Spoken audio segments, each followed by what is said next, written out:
Welcome you all to join our monthly webinar today from Hong Kong Baptist University. And I'm Cheryl from the Academic Registry Admissions Office.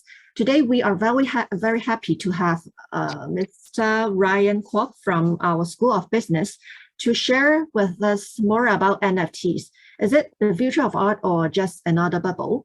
And I know it is a very hot topic, like in today's world. So today, we are very happy to have Ryan's sharing.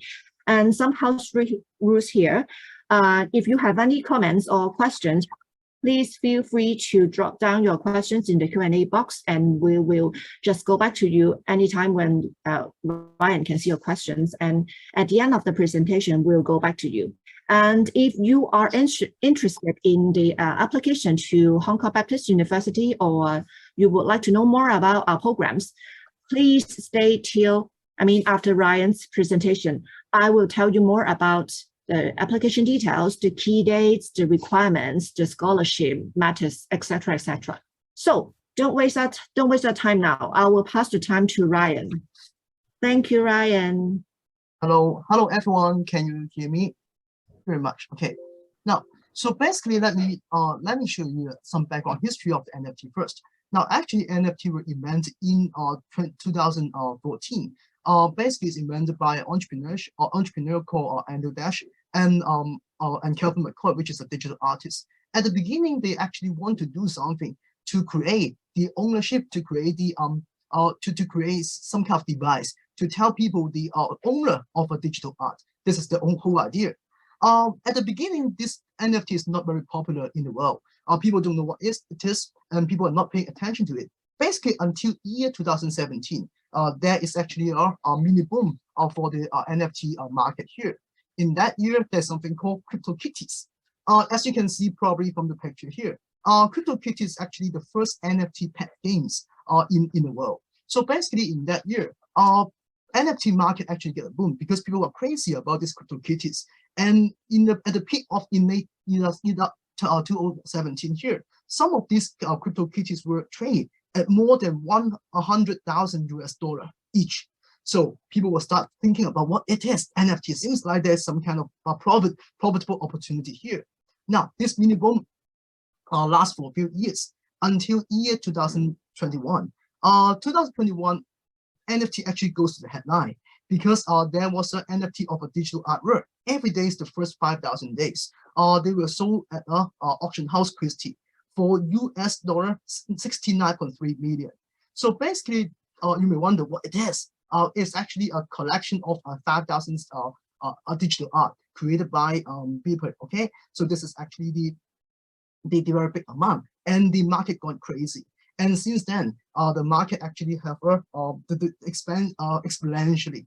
And in year 2022, this year, in the first 6 months, over $40 billion were invested in the NFT market alone. So that's why now people always talk about NFT. Even celebrities talk about NFT, right? But what actually it is? So let me show you a little bit here. So what are NFTs? If you buy NFTs, what actually you get? NFTs are actually what we call the crypto tokens. So when you buy NFT, you got a token, not a real token. In fact, it is a digital record. So you get a digital record. And when you get this digital record here, usually it comes with the name of the NFT. For example, you may buy a very famous one, board app, or you may get this name and you will get an identified code, a particular number for that identifying number. And usually they will come with a particular link. And this link will give you some kind of digital content. If you click on the link, you may be able to download the image, video, music, text, so on and so forth. So basically what you're going to buy if you buy NFT, you're actually buying a digital file or some kind of data, and you will have a link to some kind of digital content. And this is our NFT here. Now, so some of you may wonder, when we are talking about NFT, what actually is the full name? The full name of NFT is non-fungible tokens. Non-fungible tokens. It is actually very similar to cryptocurrency. But while they are using the same kind of blockchain technology, but the attributes or some of the features are quite different. For example, if you think about cryptocurrency like Bitcoin or Ether, so this kind of cryptocurrency, they are what we call fungible tokens. So what is the difference? Now, fungible token means fungibles actually means they are divisible. when they are divisible, it basically means that, okay, think about it this way. Suppose you have 1 unit of Bitcoin. Suppose you have 1 unit of Bitcoin. You can easily split it into 0.5 Bitcoin, right? So this is called divisible. You can the value can be divided into 2 parts. You can actually separate into 1/10, so on and so forth.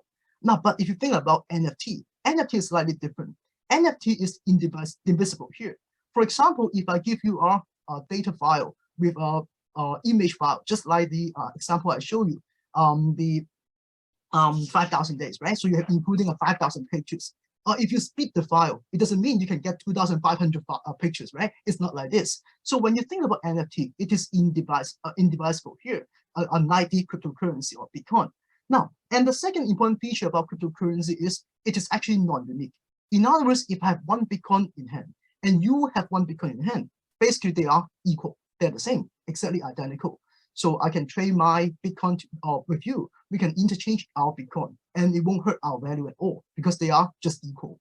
Now, so if you think about this way here, why they are called cryptocurrency? Because the feature is just like money, just like a dollar bill. If I have a $100 note, you can split into 2 $50. And your $100 note and mine are basically the same. And we are quite willing to exchange with each other, right? So this is the cryptocurrency case. Now, however, for NFT, it is different. Because it is a file containing the artwork or a file containing a video, it cannot be divided. And because of that, each of the file can be unique. Unique means, in that case, it might be more similar to if you actually is a collector, if you trade basketball trading card, then you understand what I'm talking about. I may have a basketball trading card of Michael Jordan, and you have another trading card of Michael Jordan, but the number on it might be different. For example, mine is number 300 or 500 altogether, and yours is 301. Then your card is different from my card, even though the picture are the same. So in that case here, they are unique, one of a kind. Each of the card, each of the NFT is actually one of a kind asset here. So therefore, they are not replaceable. I cannot say I exchange with yours and it will be the same. It won't be the same because they have a different identifier number here. Now, so both the NFT and cryptocurrency are actually built on blockchain technology. So all the transactions will be recorded in blockchain, all the data will be recorded in blockchain, but they are slightly different. It's not our main focus today, but I just briefly mentioned it. For cryptocurrency, usually they have their own blockchain. For example, Bitcoin, they have their own blockchain. For example, Ethereum, they will have their own blockchain. Now, however, for NFT, they actually built on another blockchain. I will show you later on. Most of the NFT at this moment, they are actually built on the Ethereum blockchain for some reason. I will tell you later. Now, and for the data, the content store, cryptocurrency is quite simple. You just store the value. But for NFT, they're actually storing any form of digital content. It can be music, it can be text, it can be image, video, so on and so forth. Now, so far, I hope you understand what is NFT. But I think many of you may still puzzle. Hey, how can these NFT or how can the blockchain technology actually create ownership or create scarcity here? Let me show you how NFT actually create digital ownership here. And what do you mean by blockchain? Some of you may not have any idea about blockchain at all. Now, so let me tell you what it is. Now, so basically when we talk about blockchain technology, it's quite straightforward. Blockchain technology means blockchain is actually a database, just a very simple database. But the difference of this database is it's made up of a string of blocks of information. They are actually decentralized. What does that mean? I'll give you one simple example to make it easier to understand. Suppose today, I own an NFT. When I own an NFT, I can actually sell it to another person, right? So if I sell my NFT to you, what will happen? Our transaction record will be stored in one of these blocks here. And once the data is stored, all the nodes or all the computer all over the world will be synchronized. So in that case here, the data will be updated in all of the computer in the whole blockchain. So this is the transaction record. But that's not the most important thing. The most important thing is tomorrow. Suppose after I buy the NFT from you, I sell it to another person. So when this transaction actually goes on, what will happen? This transaction again will be recorded in the blockchain. So, and this history is actually immutable. Immutable means after the new transaction happened, the previous transaction will not be erased. So in other words, it keeps the entire history of the transaction. It's just like a ledger. It keeps all the data. So basically, it tells us the entire history of the transaction records, telling us who owns what at any time. 3 days ago, it is owned by you. Now it's owned by me. Tomorrow it's owned by another person. All this record can be stored in the blockchain. And once the data is stored, it's actually synchronized in all the nodes in a decentralized manner all over the world. It actually makes the blockchain different from the other kind of database. The other kind of database, like what? You may have a centralized database. So if that database is hacked, then all the data will be gone. But in this blockchain technology here, it is slightly different. This is what distinguishes the blockchain technology from other databases, that the ledger is actually distributed, transparently, publicly available, replicated among all the thousands of computers all over the world. So if you really want, if someone wants to hack the computer, hacking one of them is not meaningful. You have to hack all of them. So that's why people think this blockchain technology keep the data in a very secure way and in a very transparent way, so that everyone can actually verify. Now, this is very important. As I've mentioned for digital art, for example, in the past, if I create a digital art, everyone have this file, can just do Ctrl+C, Ctrl+V, and then they can copy all the work. And no one can tell who is the owner of the original artwork. But now it's very different. In this case here, because all the transaction records are record in the blockchain, so that's why, and it can be verified by the other people, right? So that's why at any time, people knows who owns the security, owns the NFT. I think it might be easier for me to show you by an example. Let me share my screen. Let me show you. Can you see my screen? It is can you see OpenSea here? Okay, so this is actually one of the most common NFT platform, trading platform or marketplace. It's called OpenSea. So suppose I search a very famous one here. Ball App Yacht Club. I think you know it, right? This actually very famous NFT, recently very popular one. Now, so what does it mean by a blockchain, or what the transaction, how they are stored? Let me click into one of them. For example, this one. When you click into this particular NFT here, you can see all the data are available. For example, the identifying code, the number here. The description, you can see the description, for example, what is the background color, what is the cloth, so on and so forth. All the description are there. And also, you can see the most important thing. This is the item activities, all the history. You can see for this particular NFT, they are minted. Minted means they are created and placed on the blockchain a year ago. And first they are sold to certain person, right? And after that, this person change hand, transfer to another person. BOB6278 transferred to Rickstar74. And then 8 months ago, Rickstar74 sell it to the other person. And you can see the entire history. Hey, probably if you look at this number, these two persons always transact by themselves, right? So probably what they are doing is to pushing up the price. It's actually the record, and you can see it from the blockchain. And 20 days ago, F89652 actually sold it to Lemon 8 Finland. And this is the entire record. And that's what we call blockchain. So now you can see at any point of time, everyone can verify, just like me. I can go to OpenSea and see who is owning it. So that's why the ownership can be verified, and it creates scarcity. Because in the past, everyone just, for digital artwork, everyone just kept copy and paste, and no one can really say, you can actually create thousands of them without origin. But now, the originality is verified, okay? And it creates scarcity here. Now, so let me go back to our PowerPoint slide here. Now, so I hope you understand the idea of blockchain and how it stores the data, so that you know how we create digital ownership and scarcity here. Now, but one thing I want you to know is some blockchains, especially Ethereum. Ethereum is one of the most commonly used blockchain for NFT market nowadays. One of the major reasons is because they store smart contract. What do you mean by smart contract here? They store conditioning. They are actually some kind of conditional computer code that execute some specific actions after something triggered.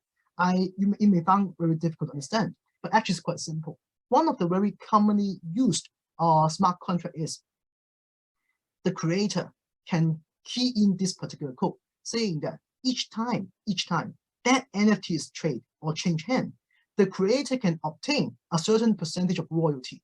So this is actually a smart contract. So it is triggered by a trade. When there's a trade, the creator will actually get some amount of royalty. So this is the idea of the blockchain technology and why they are useful NFT market.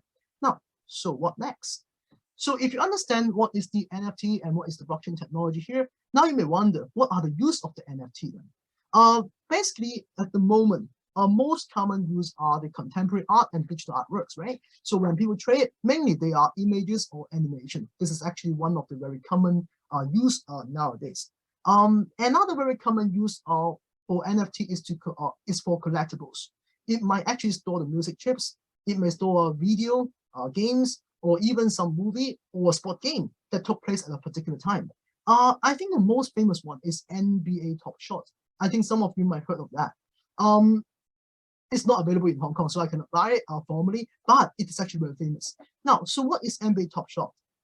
Each of the NFT is actually containing a file, and this file is about 18 to 20 seconds of a movie, and that movie is a particular move or particular shot of the NBA star. It is one of the most famous collectibles in the NFT market here. NBA Top Shot, since it's invented, they generate more than $1 billion in all-time sales volume for this one here. And the most expensive one is the LeBron James highlight. A single LeBron James highlight NFT actually go up to $200,000 once. Okay, so you can see it is another common use for NFT here. Now, but NFT store many things. So far, we are just talking about common one, but in fact, there are even more. For example, there are domain names or even virtual land. Virtual land is something quite puzzling to you probably. It's actually quite new. In April this year, Yoga Labs. Yoga Labs is the one who actually created the ball app I showed you earlier. They raised $285 million by selling 10,000 board app Yachi NFT that would be redeemable for parts of virtual land on the yet to be launched metaverse called RSI. So in future, when they create that metaverse, then if you have this NFT, you can claim a particular piece of virtual land there. And this is the hot topic a few months ago. And in fact, so far, when you think about this kind of NFT here, it seems like most of them are actually for commercial use, right? It makes sense because it raises a lot of money here. And that's why even some celebrity, they also try to jump on the bandwagon to create some NFT for sale. And their fans and their supporter will willingly pay for them as a support to their favorite singer or pop star. One of the very typical example recently is the Asian pop king, Jay Chou, right? Jay Chou also created NFT of a bear. It's called Panther Bear. It's actually a very hot NFT in Asia in recent years. Now, and this is the use of NFT. But as I've mentioned, it seems like most of them are for commercial use. They are going to generate profit, but in fact, it's not. One of the very common use of NFT nowadays is for fundraising. Fundraising, for example, Taco Bell actually auctioned some of their NFT artwork, okay, in order to raise funds and for charity purpose. So basically, they have create some kind of NFT and then sell it to the public, auction in the public, and then raise funds for charity. And there are even more creative use. For example, university. University also create NFT. One of the most famous one is UC Berkeley. UC Berkeley also issue NFT to raise fund for research. So what they do is they actually issue some kind of NFT, and the underlying asset or the underlying file is actually based on the documents related to some Nobel Prize winning research. So because of that, they issue some kind of they issue some NFT based on the Nobel Prize winning research documents, and then sell it to the public as collectible and to raise fund for future research. And the other kind of NFT is called political NFT. In US, there is a platform called Fundroll. They're actually selling NFT to raise fund for political campaign or movement. So you can see, if you understand the logic of NFT here, there can be many use, and it creates values for both the creator, it creates values to the collector as well. And let me explain in more details here. Now, so before I do that, let me show you. Now at this moment, some of you may have a question in mind. And what if I want to enter the NFT market? Can I do that? can everyone do that? The answer is possible. After the webinar, you can go try. If you have some creation already, it's very simple. After the webinar, you can do that. Now, so first of all, if you want to know how the NFT market works, the first step is to create an NFT, and everyone can do that. As I've shown you the name earlier, an NFT is created by minting, okay? Minting a digital asset on the NFT marketplace. One of the marketplace I show you, which is quite popular, is called OpenSea, and OpenSea is one of them. The other one is called Foundation, is also very popular. So most of them are actually hosted on the Ethereum blockchain. So as I showed you earlier, on the first page of OpenSea, you can click the button create, right? So if you create, you are trying to mint your NFT. Now, however, if you really want to do that, the first step is you have to create a digital wallet. This is very important. For example, MetaMask. It is required for you to store the NFT. Also, cryptocurrency, because as you can see earlier, all of the transactions are done in done in cryptocurrency, mainly the Ether. Ether is the cryptocurrency created in the Ethereum blockchain, right? So basically, if you really want to start doing that, first of all, subscribe a digital wallet so that you can store your NFT, so that you can store your cryptocurrency. Because if you want to create your NFT, you have to pay some transaction costs for administrative purpose, and it's called a gas fee. So go to OpenSea, pay some gas fee, and you can actually create your own NFT. It is the first step. Now, once your NFT is mint, now you can think about the smart contract. So do you want to include some smart contract in it? What is a smart contract? It basically details the limitation of the use of the NFT. Hey, here I want to say something. I just come across some students or some people who think when I buy the NFT, I actually buy the intellectual property. I actually buy the copyright of the file or of the digital art. The answer is probably not the case. Why do I say that? In fact, according to copyright law, for example, even though you buy the NFT, you don't actually buy the copyright of the artwork. The copyright still, or the intellectual property still belongs to the creator. So in that case, you be careful, because some people actually don't know it. They thought they got the intellectual property right, but in fact it's not. Now, you have to look at the contract. So when you look at the smart contract here, indeed, most NFT include a license that only grant the buyer the right to use it, to copy it, to display it. And most of them restrict commercial use. They don't allow you to issue product. You cannot actually print the NFT on, print the figure on a shirt for sale. It's actually not possible unless it is allowed under the contractual agreement. For example, I still go back to the Ball app example. The Ball app Yacht Club community members actually have the commercial rights to their apps. So in other words, if you buy one of them, you can actually print the figure on a t-shirt for sale. You can print on a hat for sale. You can actually produce some product based on the app you own for sale. But you have to be careful because not all the NFT allows you to do so. You must be careful about that, okay? Now, creator can also choose to add a royalty rate, as I've mentioned earlier, that give them compensation each time the NFT is sold. So when the NFT change hand, the creator can get a certain percent, or maybe 10%, 5% royalty of that trade. So it actually helps the creator generate some income even in future when the NFT will resell. Now, so this is the second step. After you decide on the smart contract, then it's already done. Now you can start trading. So you can actually sell an NFT or buy an NFT. Buy an NFT, there are two ways to do it. The first way is to buy from the primary marketplace. What does that mean? When you buy something from the primary market, just like stock, you can buy from the issuing company, right? So in that case, it's called primary market. So when you buy NFT, it can be buy directly from the creator after the product goes on sales, and it's called a primary market. So as I showed you earlier, if you remember about the OpenSea example, the first one is the first buyer actually buy from the creator, right? And it's called a primary market. But once it is sold to the people, different user, different individual buyer and seller can actually trade in the secondary market, right? It's called the secondary market. So trading on the secondary market refers to the trading of some existing NFT among the individual buyers and sellers. So for example, just like the example I show you in OpenSea, after you buy a particular app, you can actually sell it to another user, and it's called a secondary market. All this kind of listing can be done on OpenSea as well, or on your particular or other particular NFT marketplace. So it is how the market works. So if you're interested in joining this community, if you're interested in joining this market, follow this step, create your own NFT or prepare your Ether, and then you can buy NFT for investment, maybe. So it's actually something you can easily do.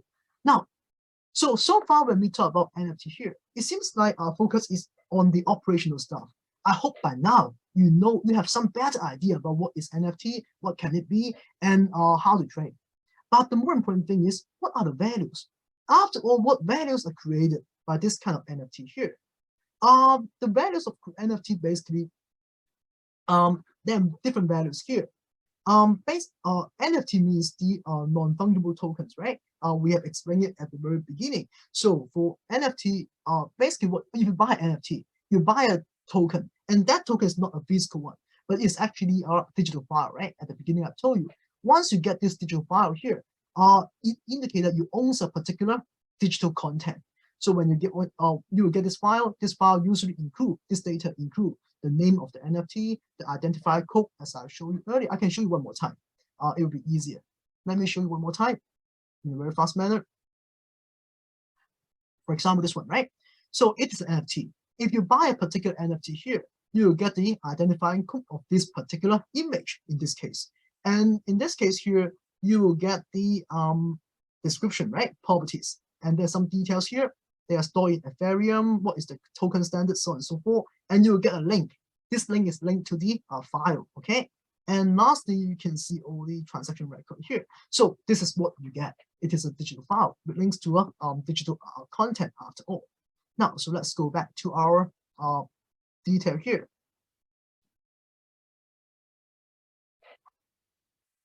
Okay, that's how is a good question. So now I'm going to tell you what is the real benefit or utility behind owning an NFT here. Very good question. Now, so let me go back to the PowerPoint first.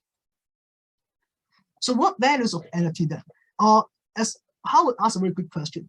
If we restrict the commercial use, then why people want to buy it? Very good question. So let's talk about the value to the creator first, and then it goes to the buyer. Now, the biggest value of the NFT is it allows the creator to monetize their artwork and creation, which was totally not feasible in the past. In the past, it's not feasible. Think about it. If you create a digital artwork, and all the people can simply copy and paste, then in that case, no one is going to pay for you, and no one can actually claim the ownership of this particular artwork. In that case, they are not able to make money for that creation. And I think you know it. If you are not being paid for doing that, eventually in the long run, no one is going to do it, right? Just for free, because they don't get any reward. Now, so it allows the creator to monetize the artwork and creation here. And in particular, it is even more important for traditional art market that you might not realize. So in the NFT market here, one of the biggest advantages it eliminates the middleman and the gatekeeping of the traditional art market here. Because in the NFT market, it is the market between the creator and the buyer. The creator meet the buyer directly. There's no middleman. But in traditional art market here, it's totally different. There are a lot of so-called gatekeeper. Usually they are the auction house, usually they are the galleries, and different forms. So not only they take up most of the money from the trade, but more importantly, usually if you are the new artist, you might not even be able to enter the galleries. The galleries as a gatekeeper, they actually decide who can sell their goods, who can get the fame, who can actually be popular, who can actually be earning the money. So this is the very discouraging real life situation in the traditional art market. So that's why at the beginning, many artists at the beginning of their career, since they cannot earn money, it's very hard for them to commit their whole life in that particular career. That's why they may even give up, even though they are very talented, but they might be forced to give up being an artist in their career. So if you think about this way here, money, not something evil. Basically, just help them to earn a living and they continue their career. It's a very important thing in the world. Now, and the royalty system also allowed by a smart contract, right? So they can help them to earn more money.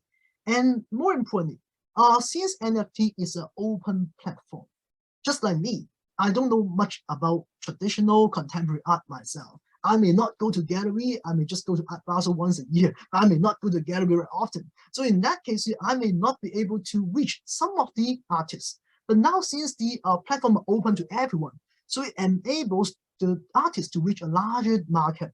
Somehow you may not be able to meet some particular kind of demand because you might be focusing on a niche market. But now you may meet your fans. You might have some kind of supporter in particularly like your style. So in that case, it creates a larger market for the artists to earn money here. So in general, if you think about the value of NFT to the creator, it's quite simple. It helps them to raise more money. And as I've mentioned earlier, it also creates new opportunities for fundraising, right? As I've mentioned, for charity, for research or scientific work, they also need money. And they can use NFT as a means to raise money to do that within the supporter. Just like the artists, right? Nowadays, many people buy the NFT, not because they like the artwork a lot. It's not probably because they just like the J. Chow. They just probably like the artist. So they want to support their own idol. In that case, the idol actually raise fund, okay, by creating NFT here. Now, but besides that here, I want to say a bit more. In fact, creating NFT sometimes may bring business benefit to in some situations here. I'll give you one example. Creating NFT might actually help the creator to engage their community member. One example is AC Milan. You know, some of you might know a football club, right? So AC Milan Football Club actually have their fan tokens. And one of the major salient feature about the AC Milan fan token is that it gives the holder the rights to vote on fan decision poll. So basically, sometimes the football club may have some decision to make, and they want to get the decision they want to get the response from their fans. Okay, the fans may want to have some says in the decision, right? So they can actually vote. But only if you hold a token, then you have the rights to vote on this kind of fan decision poll here. So it creates a lot of value in the world for the creator. But I think Howard asked a very good question. How about the user? How about the buyer then? If they restrict my commercial right? So let's see what the value are for the buyer here. Now, for the buyer, basically there are two types of buyer, I would say. The first type of buyer is very simple. They are just collector. What do you mean by collector? For example, I collect trading cards myself, as I've told you before.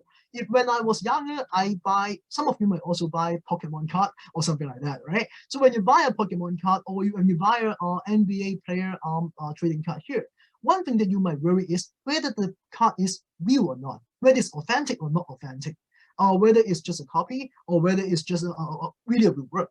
And this problem can be even bigger in the digital marketplace, because in digital art here, you can't even, when someone sells it to you, you can't even guarantee it is the owner. You don't even know whether this guy is just copy and paste and then sell it to me or sell this thing to me. And there's no way for you to verify whether it is authentic or not. So that's why the main value for NFT is to provide a proof of ownership and authenticity here. And the most important thing is it can be easily verified, right, under the blockchain technology. So here's the value. The value is, because of that, it creates scarcity and it makes trading more feasible. Without NFT, basically there's not even able to trade. There's no way for you to trade digital art content or digital artwork or even a movie file, because everyone can just copy and paste. Now, so it makes trading more feasible. So when trading is more feasible here, you may wonder, who would buy it? Collector. If you are the collector, you may not try to sell it at the moment. The whole entire intrinsic value to you is your own satisfaction, because I like this artist, because I like this artwork. So that's why when I own it, I actually earn the satisfaction. It's more like a consumption kind of demand. You're going to consume it, enjoy it by yourself. It makes sense, right? And you're going to pay for it now. But even if you are a collector here, you still want your artwork to preserve some value, because you place a price for that. Later on, if you want to resell it, you may still, if you need money, for example, you may still want to resell your artwork, and NFT allows you to preserve some value here. So from the collector perspective here, mainly it is for value preservation, and it allows to be traded. It's very simple because there's scarcity now. But because of trading here, it creates another market. Some people might think when this kind of thing can be traded, there might be potential capital gains. So if I buy some NFT at low price and then later on sell high, I may actually make a big profit. That's called the capital gain, right? So that's why if you ask me what is the value of the NFT if the commercial way is restricted, it is really, really a good question. Many people buy it if they are not collector, if they do not want to support their artists, if they don't want to support, mainly they are investor, or more precisely speculator.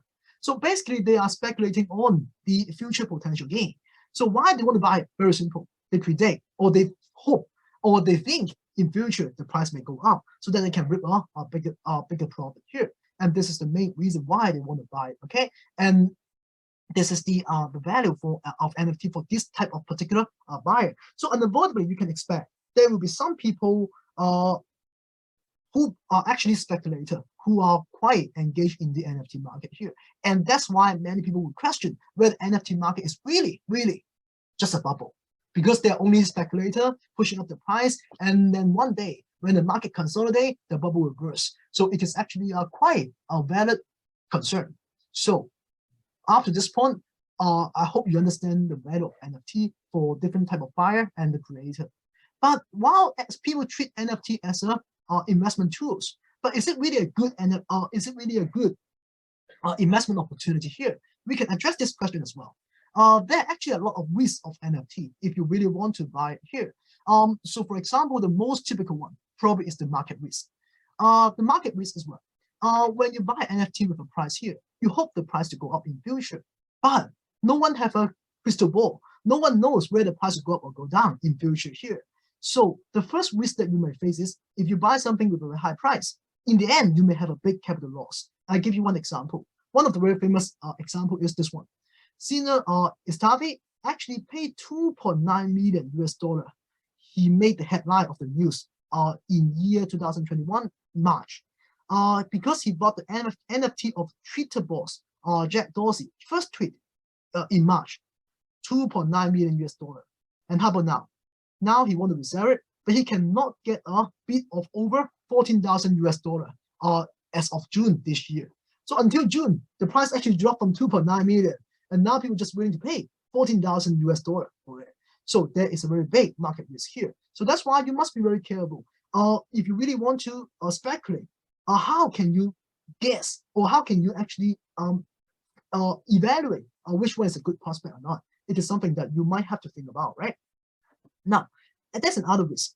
The other risk is that most of the NFT, they are transacted using cryptocurrency, right? For example, Ether. Cryptocurrency by itself have massive volatility. For example, since they are trading Ether, right? So let me show you the price. It is the last 6 months. The price of Ether in the last 6 months. The highest price is 3,500 something here.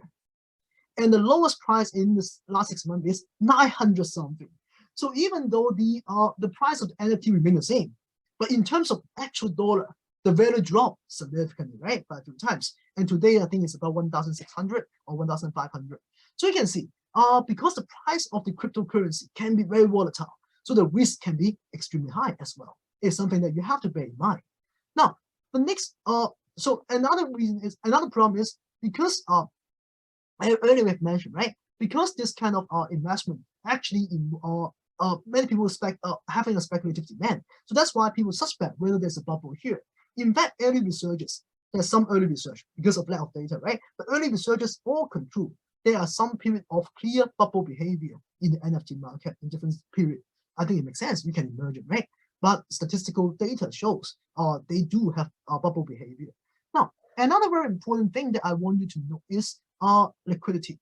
Liquidity is actually one of the very important risks for NFT market here, because many of the NFT is one of a kind. If it's one of a kind, if one's of jobs here or one of work here, when you buy it, it might have a great demand, because at that time the artist can be very popular, because there is a buzz over that piece of artwork. So that's why at the beginning the price can be very high. But since it's one of a kind, over time, maybe after a few months, if the job is not a masterpiece, basically what will happen is the demand will fade out, because there might be new buzz elsewhere, because the popularity may drop of the artist. So in that case here, the price at that time, if you want to resell it, you may find it very hard to resell it at the same price. Just like Jack Dorsey first tweet, right? You can see that if you want to find a seller, it may not be easy, especially for one of a kind NFT here. So in view of this, it is actually not surprising that now the market for this kind of one of a kind NFT actually declined a little bit, but cool down a little bit, I would say. But the demand for collections is actually going up, because if you think about the Bored Ape Yacht Cup example, or the CryptoPunk, you know it. So they are actually a collection. So in those kind of collection, usually the liquidity problem will be a lesson, because there will be a group of buyers who are quite willing to trade among different apps, right? They have the community there. So the liquidity issue might be lessened. Now, there's some other common problem or risk. Usually they are false, right? For example, impersonators, I might actually mint an NFT, but I'm not the original creator. So it's actually possible, right? I just copy some file somewhere else, and then I mint it because I'm the first one to do it. So it is actually, this kind of thing is actually about cybersecurity, right? Copyright theft. For example, Nike lawyer very recently, they actually try to sue StockX about NFT, and they think it's a counterfeit, because what happened is they actually issue some kind of NFT shoes, which is similar, very similar to some existing Nike shoes. So that's why Nike want to sue them. But it's not easy. It's not easy, because Nike IP may cover actual shoes, but now they are talking about NFT. That's why there will be legal story here. And the other challenge is there might be fake websites. You must be very careful. And also AML challenge, because we are now talking about decentralized kind of transaction, anonymity in blockchain or in this kind of NFT marketplace here. And since in more cryptocurrency, the value can be so big. So that's why some people might actually do illegal money laundering in this kind of market here, through this kind of market here. So there will be anti-money laundering challenges in this kind of situation.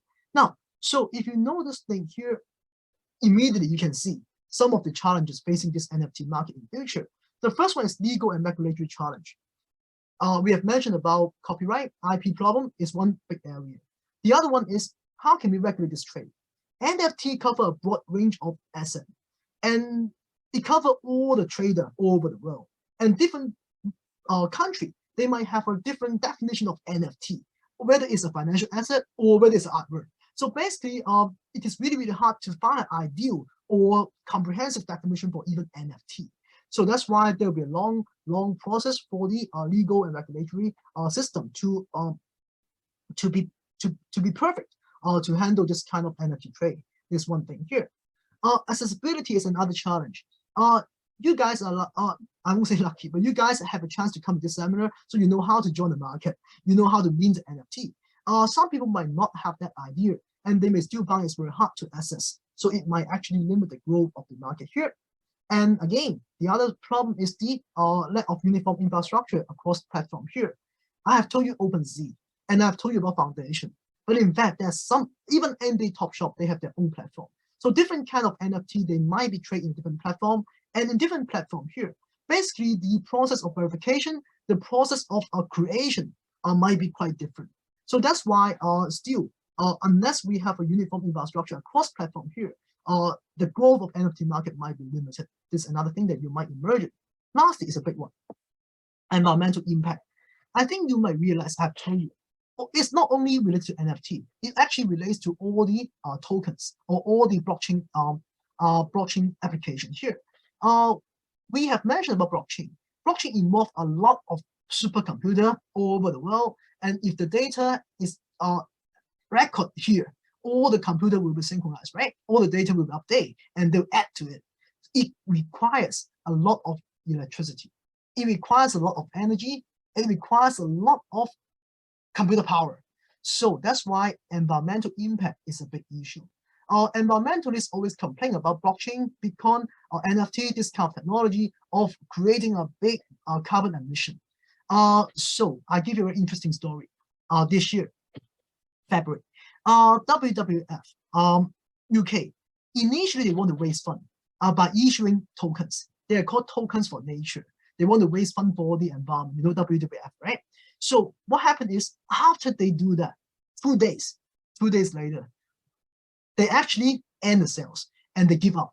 Because why? Environmentalists actually say you are crazy. How come you're WWF? You're supposed to protect the environment and you're using cryptocurrency. You're actually using tokens, which have a lot of carbon emission, right? Have a lot of carbon footprint to raise funds. So that's why they backlash, right? So therefore they actually end the sales in 2 days, and it actually makes the market quite unhappy about that. Anyway, this is one of the story about environmental impact here. Now, so I hope by now you know what is NFT, you know how to trade it, and the logic behind, and what do they actually store, what do they actually what is the value here. And now it is almost the end. So we go back to the last question. Is it a bubble or future? It is actually a very important question here. It really depends to me. If you say that it's a bubble, I think you have some, it's actually reasonable to say that, at least it's not wrong to say that, because people just buy it and many people don't understand what it is. They just buy it because they think the price will go up. So it might be a speculative activities here. Now, but the thing is, if you just focus on the speculative activities, definitely it should be regarded as a bubble in many sense. But the problem is, whether it's a bubble or future depends on how you view NFT. Whether you view it as a speculative activity, if you only focus on that, that would be a bubble. But when you see NFT, if you look at it as an innovative approach to integrate blockchain with business here, then it might be a future. For example, so far when we talk about NFT, I don't know what you actually get today. Whether you're just getting about how to trade is something good, or you know okay, if I ask you what is NFT, what's the major use of NFT, I think many of you can tell me now. The most important thing is what? The most important thing is it creates scarcity. It creates ownership of something that cannot be owned by anyone, right? It creates ownership, it can be verified. If you can answer me that way, you actually see the most important nature of NFT, and that is it creates scarcity and it can be verified about ownership. If you think about this, if you think about NFT this way here, you can think of some new ways to use NFT, and it might be integrated into business. One example is this one. Nike actually recently created CryptoKicks. You can see in OpenSea if you like. So basically, CryptoKick is the NFT they create. So one question you can think about it now is, can Nike CryptoKicks be linked with physical product and used to fight counterfeiting?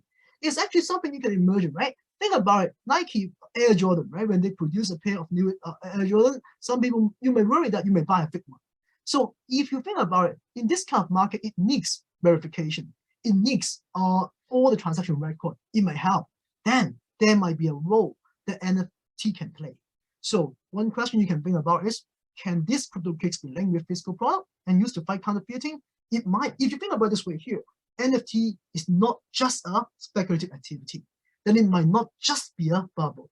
So I'm not saying that it's not a bubble, but it may not just another bubble. It might be the future of business here. So before I end this seminar here, our webinar here, I want to say the last word. Hey, this is a very interesting quote. This quote is by Anil Dash. I think you will forget about it. I show you this name at the beginning. He is the one who invented NFT. And in year 2021, he was interviewed and he wrote this by himself.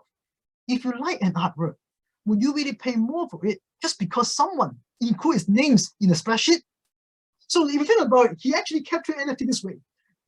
It's an artwork and you record the name on the spreadsheet. So if you like artwork, will you pay more because the name is on the spreadsheet? He say he probably wrong. Of course, he might miss some of the very important nature about business, about what we have mentioned, scarcity, what we have mentioned about verification, right? But the more important thing I want to show you is, in real world, when a new technology emerges, usually the user, the inventor himself might not know the potential.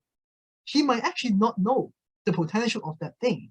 So as a business student in future, or as a businessman in future here, there will be a lot of new technology emerge. So when a new technology emerges, what we should do? We should basically learn it, know it, embrace the technology, and always keep an open mind, not only on how to use the existing technology, but how can it extend, how can it actually create new opportunity or new application with that technology here. And this is what a future business graduate should be. and I hope you will be one of them. And if you were admitted to our program, maybe if you think about something that needs verification, it will be your degree certificate. Maybe in one day, by the time you graduate, we are going to give you a degree certificate with an NFT attached to it, so that you can verify, everyone can verify whether it's real or not. It might be a very useful case as well. Okay, so if you have, I think that's all that I want to share today. So do you have any question? Do you have anything you want to ask?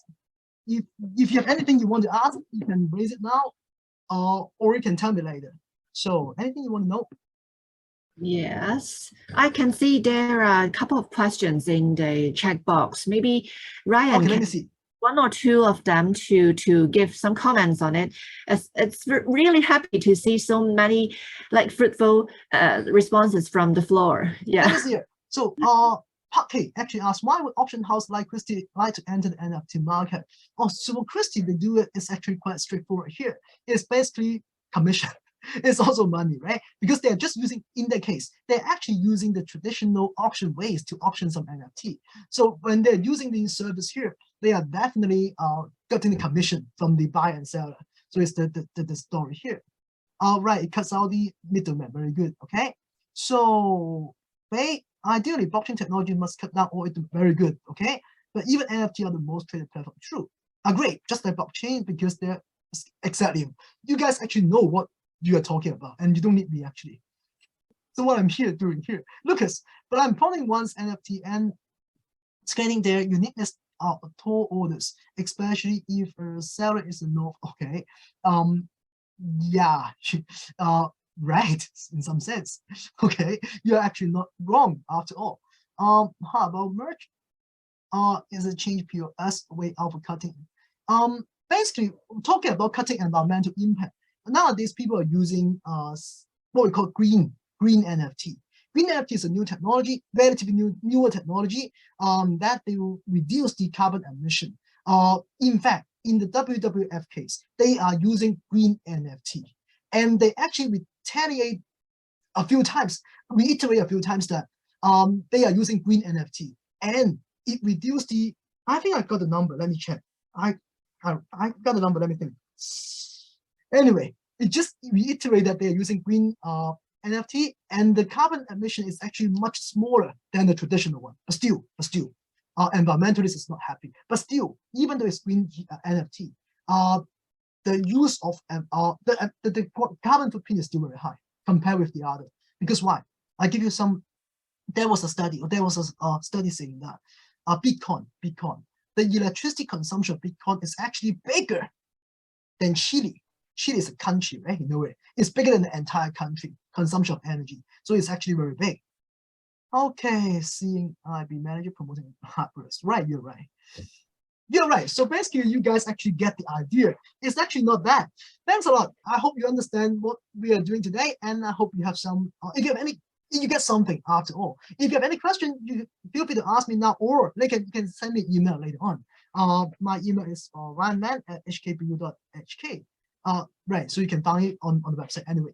So I'll leave it to Yeah. my colleagues. Yeah, Ryan, would you mind if you can leave your email here so that like Sure. the different parties can just directly share their comments or their feelings with you about this? This is my email address. I'm quite willing to talk to you, actually. If you have any interesting comment, you can also send it to me as well. Yes. Thank you again for Ryan's very, very fruitful and informative sharing so that we know much more than we expect for NFTs. So as me. Yeah. Yeah.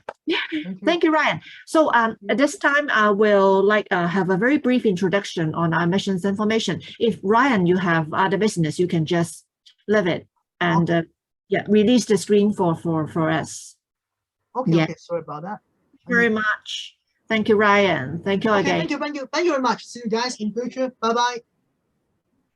So, yes. So, thank you for you all again for attending our webinar today. And this is Cheryl, in case you do not remember my name. And I'm from the admissions office. So I will now show you my screen so that you can see. Yes. Okay. May I know if all of you see my screen as well? Can I have your comments? Like if you can see? Yeah. Thank you so much. Thank you, Lucas. Thank you. So I'm not sure if all of you have been to Hong Kong or have any plans to visit Hong Kong in the coming days or coming months. Yes. Let me, the very simple way, introduce to you about this very beautiful city. Hong Kong is located in the center of Asia, which is very closely connected to the world, and we have world-class connectivity, and we have competitive economy among the world, as you may know, and we have very high quality education system, and we do a lot of high-end researches. And for a valid visa holder, they can have a part-time job, even if they are studying, so that they can earn a living in Hong Kong as a student. And we offer a lot of internship opportunities for overseas students. And we allow graduates to stay for jobs, even if they graduated from the university. So this is a very good opportunity for overseas students to enrich their personal profile, actually. So apart from the high-rise buildings, that is the impression of many people to Hong Kong. But actually, as you can see on the right picture, we have another view as well. Actually, Hong Kong is a combination of metropolitan and nature. Many of our students go hiking during holidays and weekends, and we are always proud of our low crime rate, as we are a very safe city in the world. And as you may know, we have very diversified culture, which is a mix of East and West. And most of the places in Hong Kong are very easily accessible. That means you can reach any district easily from any places, as we have very efficient transportation system. And most importantly, we are a well-known food paradise. You can taste and try food from all over the world in a very small city, which is Hong Kong. And you will never forget if you just visit once. So talking about Hong Kong Baptist University, the school was founded in 1956. We are not a very big university, but actually we are a very big family. We welcome students from all over the world, regardless of their religious faith. And we are a government-funded university, and we use English for as teaching language in most of our programs. And we offer a large range of opportunities for students to participate in research, in exchange programs all over the world, and internship, and even more. And our school is located in the city center, which is really very close to the popular district of Hong Kong. I'm not sure if you have heard of Mong Kok or Kowloon City. They are actually the must-go cities, must-go districts in Hong Kong. So I want to emphasize our location is really convenient compared to the rural areas. And on the right-hand side, you can see we are not having a very large student size, so that we have very strong bonding. And teachers can easily take care of the students within the class. And we have over 40 majors in 7 faculties. About the rankings, we are always focusing on finding the best fit for our students. That means to develop their talents and qualities by studying in our university. But of course, I can share with you about our rankings. We ranked 23rd in QS Top 50 Under 50, and in 66 in QS Asian University rankings in 2022. So this is just for your reference. So, okay. So talking about the school and faculties, you can see that we have 7 faculties in our university: science, social sciences, arts, business, creative arts, communication, and Chinese medicine. Of course, you can scan the QR code on the left bottom corner to learn more about the programs we offer. And some of our programs are operating on a board-based system. That means students can declare a major or concentration after the first year studies.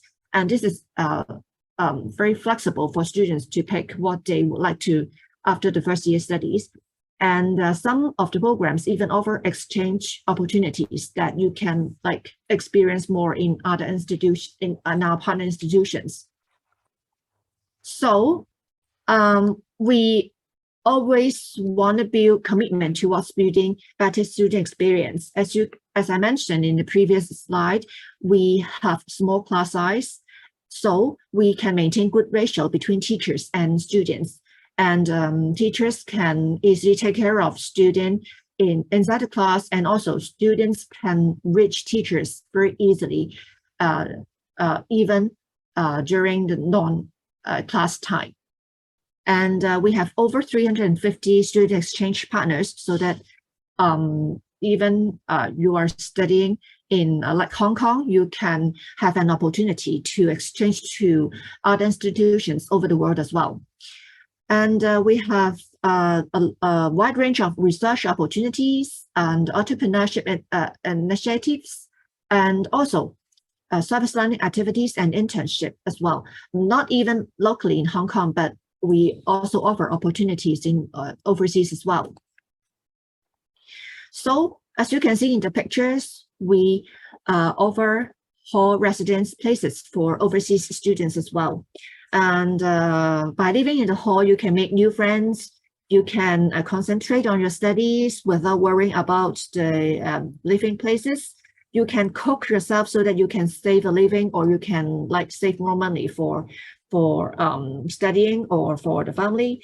And you can also enjoy nice school environment, as our school hall is just inside our campus. So going into a more important part here, I think most of you want to know more about the entrance requirements. You can see in the slide that we accept different qualifications as entrance requirements, like IB, like GCE, SAT, and others. For others qualifications, you may go to the QR code that's shown on the slide on the right bottom corner, so that you can learn more about the full list of qualifications we accept. And as mentioned, we are using English as our main medium of instructions. So we have minimum requirement for students who would like to apply to HKBU. And here are the list that we accept for English language requirements. That is IELTS, TOEFL, SAT, IB, GCSE, and also for the full list, you may refer to our website as well to know more. And for the application for the coming cohort, that is 2-3 and 2-4, you can see we start accept applications from October, which is our early round. That will be till November, and down the way to May we accept applications. But as we accept applications and we process applications on a rolling basis, so we strongly recommend students who are interested in our school to submit application and apply as soon as possible. The earlier you apply for the program, the sooner we will consider and process your application, and then the faster you can get a response or offer from us, so that you can have a better planning for your like articulation to a university.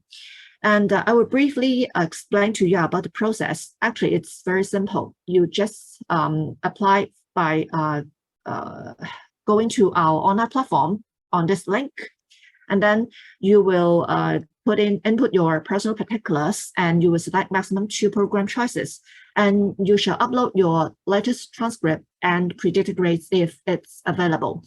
You are not with it is not a must to have your results from public examination at the moment, but of course you have to upload those documents at a later stage. And we will then invite you for an interview or audition, or even you will be required to submit portfolio if applicable for specific programs. And then you will receive a conditional or firm offer. that's once again, we process application on a rolling basis. So we strongly recommend students to submit your application as soon as possible. So for more information, you can really scan our QR code shown on the slide. And for the fees, that's all you can see on the screen. You can see the tuition fee. It's around $18,600 And for the hall fees, it's around, it's per annum, okay?